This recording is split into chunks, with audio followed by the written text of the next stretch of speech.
very pious person. So king thought, why not to go to him and seek his counsel and see how wise he is.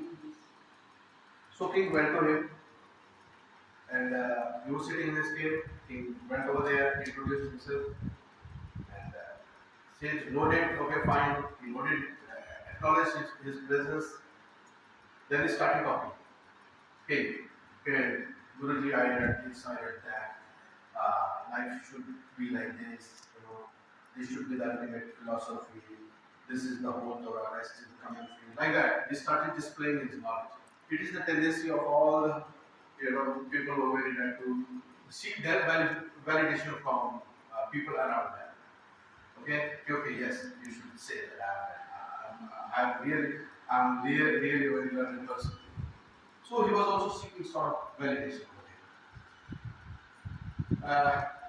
Sage kept quiet.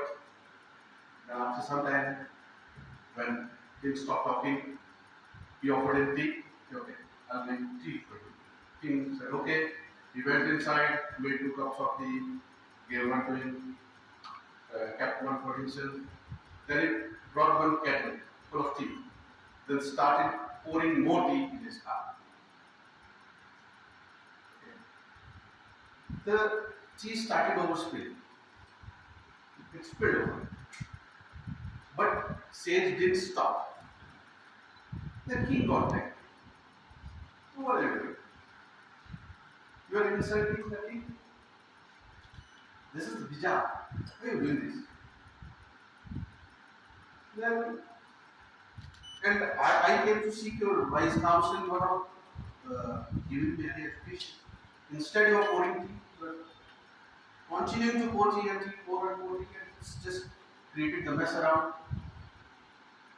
Then says that, told him, I am trying to reach out to you, but you are not allowing me to enter inside you. So my education is getting spilled over like this pot of tea. Right? You are so filled up to the brim, I don't see space to get inside and do something with it. Right? So whenever you get new class, you make it sure that students unlearn all the garbage they carry shown. They have a history of 20 years. They have collected a lot of garbage. You need to unclutter their minds. That's very important. You are well conversant with the latest pedagogic techniques, all the processes. You have understood it well in the last 7 days.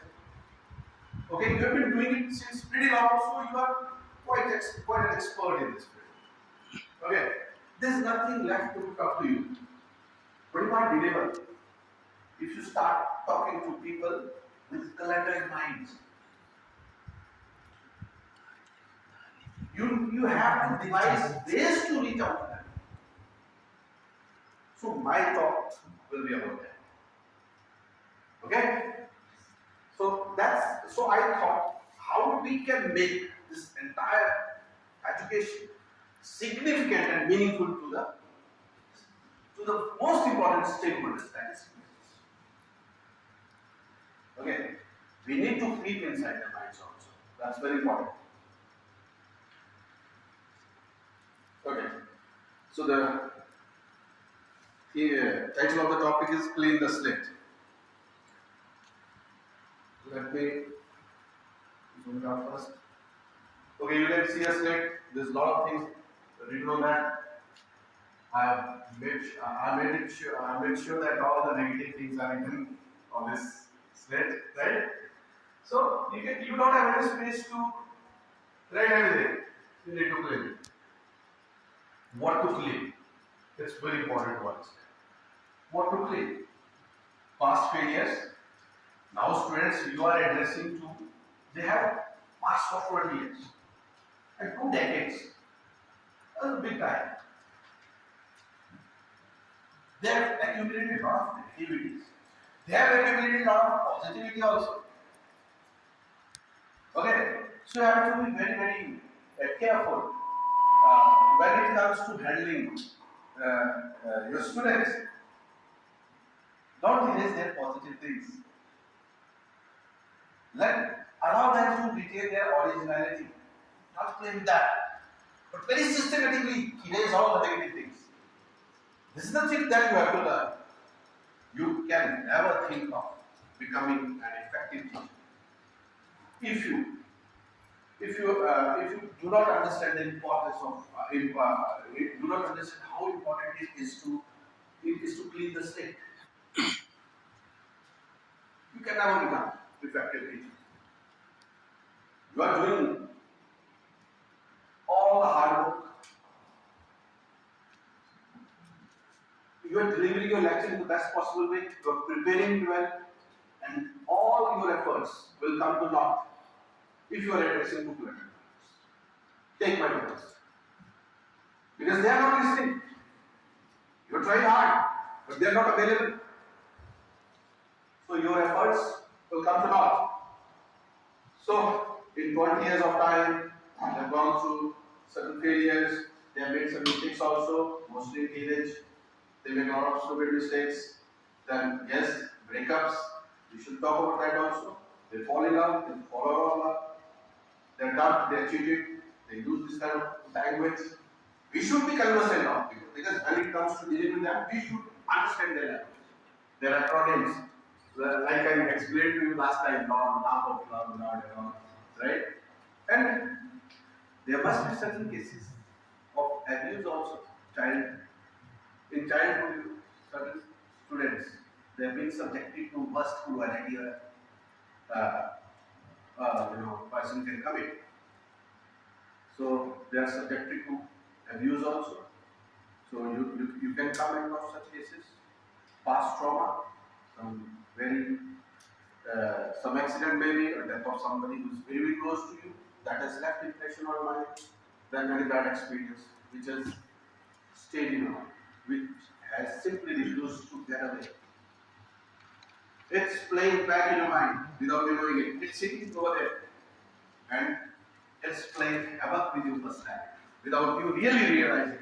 आपको पता भी नहीं क्या क्या हो रहा है आपके दिमाग में, right? So all these things together leave permanent impressions on those tender minds. Okay? So it is extremely painful to carry the baggage of failures and mistakes forever. Now, what is the irony? What is the most unfortunate part of it? That their trauma has never been addressed to by anybody. Their parents were not equipped. Teachers are not equipped to deal with such situations. So nobody understands. They remain unhealed. उनका इलाज ही नहीं हो पाया. And with the passage of time, it's solidifying its tentacles. All the negativities, they are becoming worse. They are manifesting them in different forms and shapes.